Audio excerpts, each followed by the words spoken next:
Hello and Happy New Year everyone. I just wanted to drop by to say thank you for all of your support throughout the month since my channel was created.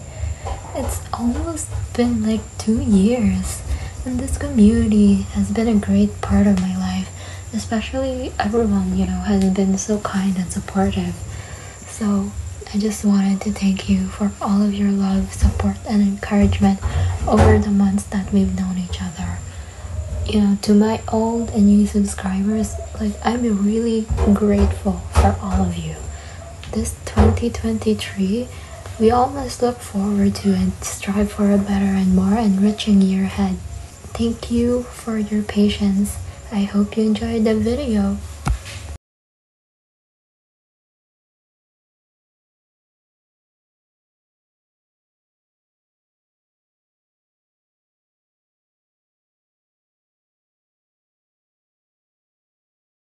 It might have the feather-light touches that first made Sakusa fall in love. Maybe it was the fleeting graze of another picky against his that made his heart flutter, or the proprietary touch of a hand on his shoulder that made him stop breathing. The subtle way Atsumu would move just a little bit closer never failed to make his head spin. "Omi, what's on your mind? You seem out of it." Suddenly snapped out of his thoughts, Sakusa blinked absent-mindedly at the blonde in front of him before shaking his head. "You look stranger than usual." Atsumu moved in uncomfortably close, observing Sakusa with an inquisitive look. People rarely got so close to him, dared touch him the same way Atsumu did usually. He'd shield away from such blatant displays of affection, but with Atsumu, shaking the thought from his mind, Sakusa quickly averted his gaze in a poor attempt to hide his reddening face. Pressing a palm to his forehead, he sighed in exasperation before asking, "Must you always invade my personal space?" "Omi, I know you don't mind." It was another day when Sakusa decided he was going to tell Atsumu how he felt about the butterflies, the floating feeling, all of it. He had spent the entire day at Wildflower Field, picking buttercups for a small bouquet he wrapped himself. Sakusa was already very familiar with Atsumu's schedule, and knew without a doubt that the blonde would be pestering the living daylights out of his brother at this time of night at a Nijirimiya. He hid a soft smile as he squeezed the bouquet gently, imagining Atsumu's flustered reaction as he walked through the unfamiliar city. But just then, the realizations hit him all at once, stealing the air from his lungs. Atsumu didn't love Sakusa, or at least in the way that mattered. Atsumu didn't feel an ache in his cheeks after smiling while thinking about him for too long. Atsumu didn't feel the flutter of a butterfly trapped in his traitorous heart. Not for Sakusa, never for Sakusa. Suddenly, the merry thoughts once planted in his head made Sakusa feel sick to the bone. He stumbled his way home, coughing uncontrollably. Once he made it to his apartment, he slumped onto the ground, curling into himself as he shuddered, his head resting on soothing, cold stone. Sakusa managed a few shaky breaths before heaving. Once the pains in his chest subsided, he looked at the ground blearily. In place of vomit leaking through stone tiles, Sakusa saw handfuls of beautiful, sweet shelling buttercup petals next to the crumpled bouquet he had wrapped just this morning. Reaching out in disbelief, Sakusa touched a petal softly. Sakusa always avoided others with ease, so hiding the petals wasn't an issue. But as days passed, he found it harder to hide his affliction. His teammates began looking at him worryingly, wondering what was keeping him occupied. Atsumu in particular was also troubled by the way Sakusa avoided him like he was the plague. However, his troubled glances were lost on Sakusa, who always pointedly insisted that he was fine before walking away and leaving Atsumu alone. On worse days, he stayed locked up in his house, coughing his throat sore while curling up on the floor. However, even he couldn't avoid things forever. When Matoya finally expressed his concerns, Sakusa had no choice but to indulge him with some tea. "Kiddo, how have you been these days?" "Just, excuse me." Matoya didn't even get a sentence out before Sakusa interrupted him. He left the table in a flat-out sprint, heading for an empty clearing. The pain that had become so familiar the past few days crept into his chest again, signaling the beginnings of another one of his bouts. Sakusa doubled over in pain, pressing his forehead into the grass as he hacked repeatedly. Once the pain subsided, he let out a little sigh. He stared at the all too familiar buttercup flowers, no longer pristine gold, but soaked through with blood. His blood. "Hey, you've been gone for so long, are you?" Matoya froze at the sight of the now red petals littering the clearing. Sakusa choked back a sob as he held a cluster of buttercup blooms up to his nose. The doctor adjusted his glasses with a sigh, looking back at Sakusa. "The disease has already taken root in your lungs to begin with. The hanahaki affliction isn't kind, but with blossoms this large." The doctor gestured to the whole, bloodied buttercup flowers littered across the table. "There is no choice but surgery." It was a decision that would cost the one real bit of happiness he had, the euphoric feeling he felt when he was around Atsumu, the love he felt when he looked at him with nothing but fondness in his eyes, all of it gone. When he looked at the buttercup petals, he envisioned the hopeless, unrequited love that bound his heart, that bound Atsumu from doing what he wished. As things stood now, Sakusa was only in the way of things. If he got the surgery, Atsumu could have lived his life without having to think of Sakusa's well-being. He would gladly give up his emotions for him as long as Atsumu was happy. Sakusa didn't care what he had to do. He could carve out his own heart. Sakusa regained consciousness on a bed at the hospital, rubbing his temples as he sighed in irritation. "What am I doing here?" The doctor finished writing a few notes in his notebook before putting it on the table and looking at him cautiously. "You don't remember?" "If I knew, I wouldn't be asking. Why am I here?" Sakusa gritted out, sitting up despite the sharp pains he felt throughout his body. Looking down, Sakusa touched a long, white scar that ran down his chest. It was already almost completely healed. "What the hell is this?" "You had the hanahaki surgical operation done." The doctor replied calmly, picking up one of the many bloody buttercup blossoms scattered across the table, and shaking it a bit to prove his point. "The hanahaki." Sakusa's mind raced as he turned over every memory for any trace of the doctor's words. "That's not possible. Who would I ever?"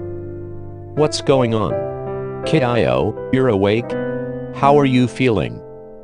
Entering the room and walking over to Sakusa, Matoya examined him with an observant eye, letting out a small sigh of relief at the sight of the healing scar.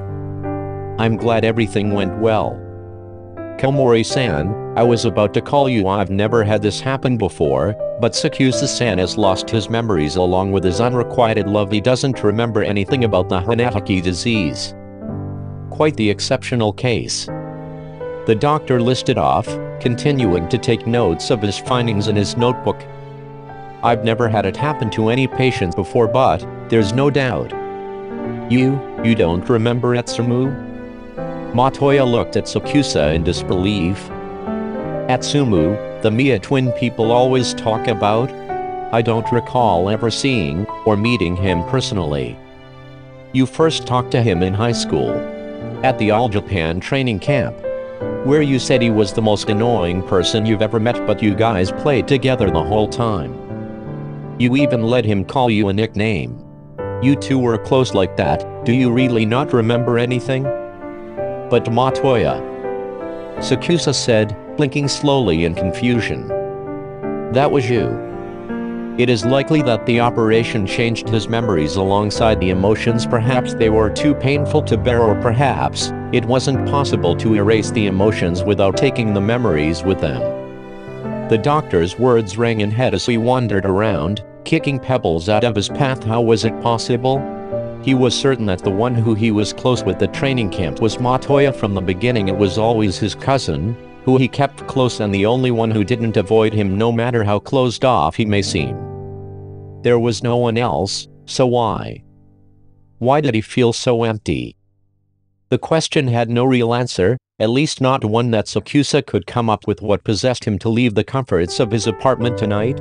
What guided him here, to the busy streets of Japan to sightsee instead of resting?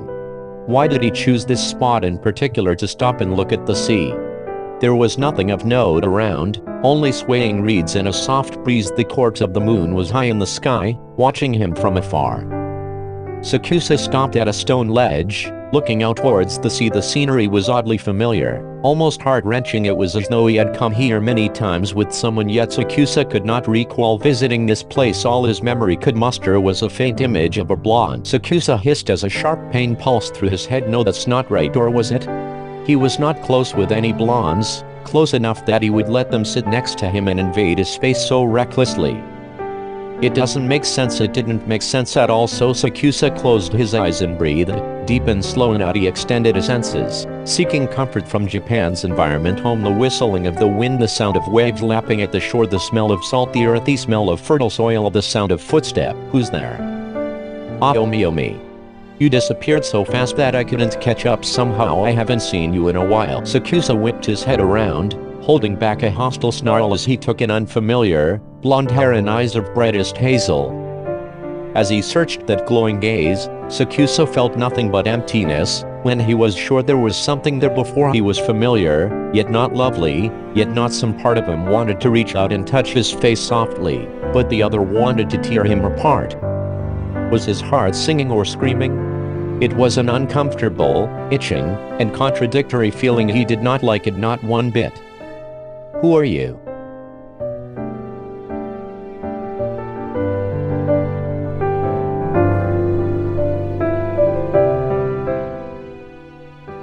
Oh me, what's on your mind? You seem out of it. Atsumu watched in vague amusement as Sakusa snapped out of his thoughts with a small blink, wordlessly shaking his head with a small huff. You look stranger than usual. Atsumu bent slightly at the waist so he could look up at Sakusa's face with a shit-eating grin. He leaned in close enough to see his reflection in Sakusa's eyes. As he predicted, Sakusa averted his gaze in a poor attempt to hide his reddening face. Even his ears began taking on a red tint as he pressed a hand to his forehead. Atsumu couldn't help but feel a little bit triumphant at that. Sakusa was normally as cool-headed as they come, so when he flustered,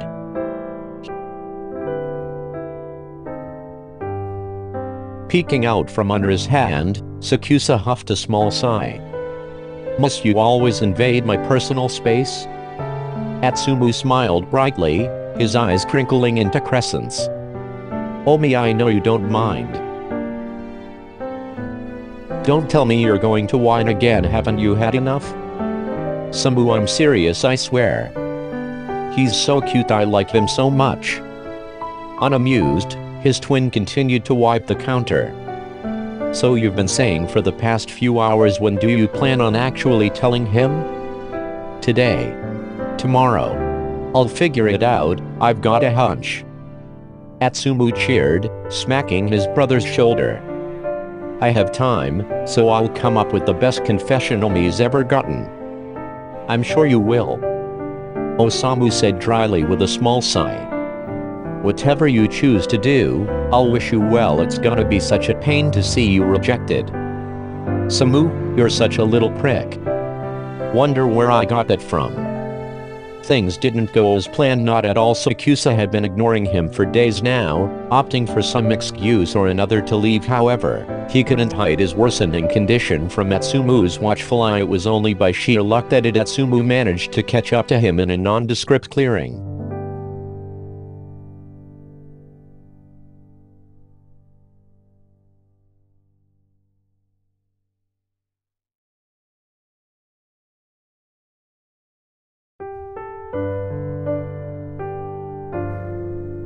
Omi, well, it's nothing.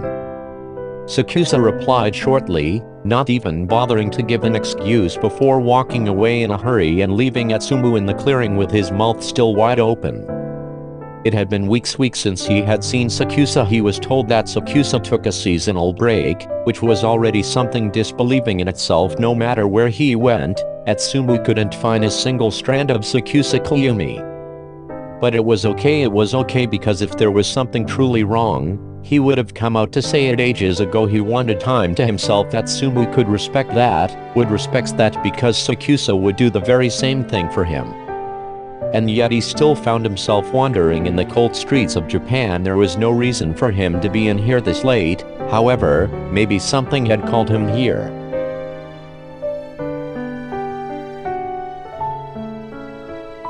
Atsumu kicked his feet dejectedly, scattering pebbles across the ground. "Who's there?" Very familiar a voice broke the silence. Atsumu whipped his head to the side when he finally realized he wasn't alone. Sakusa, the stupid outside hitter, was standing on a stone ledge with his back facing Atsumu. "Oh me. You disappeared so fast that I couldn't catch up. Somehow I haven't seen you in a while. Who are you?" The words echoed in Atsumu's mind as he gaped at the man standing before him. He stood aloof with a flinty look in his eyes as he gave him once over, and then scoffed. "Me?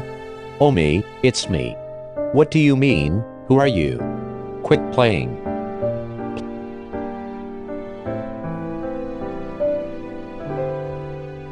Atsumu took one look into his unyielding eyes and knew his answer before he responded. "I don't recall ever meeting you to informally call me such. That's pretty shameless of you." Was this truly the Omi he knew? Any semblance of gentleness was gone, replaced with a razor-sharp edge. "What? I don't get you. What's your problem? If you're my fan, I know. Mia Atsumu. Do you remember that name?" Atsumu frantically replied, clinging onto a tubber scrap of hope he had left. "Do you remember me?" Sakusa's eyes finally widened in recognition at the name his cousin mentioned before. "You're lying. Lying. I haven't really met you before until today." Cruel. This is all so cruel. Is this really happening to him right now? The sight of Sakusa's confusion and his apologetic gaze was somehow much worse than the disgust he had thrown at Sumu's way earlier, the polite distance colder than any look of contempt. "We've known each other for years, how could you forget that? What the hell happened to you?" Sakusa's mask of indifference broke for the barest of moments at those words. "Supposedly, I have lost a portion of my memories due to the hanahaki operation, so, if I have forgotten you, I'm sorry." "Oh, that's alright, I understand."